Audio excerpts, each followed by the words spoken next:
How to unlock all tracks in Monoposto. In this video, I'll show you three specific ways for you to be able to unlock tracks. Now from here, all you have to do is to execute quick race and then just simply choose your car and then your driver.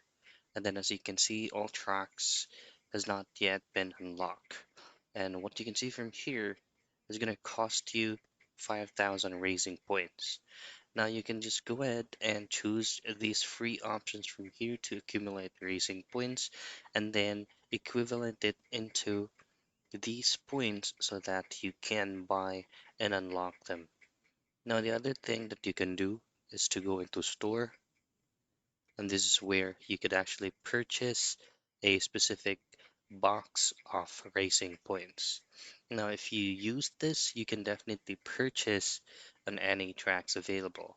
If you would like to accumulate more points, then what you want to do is to do on the championship option. Now, championship option is providing you a huge amount of racing points, but it also comes with a certain goal.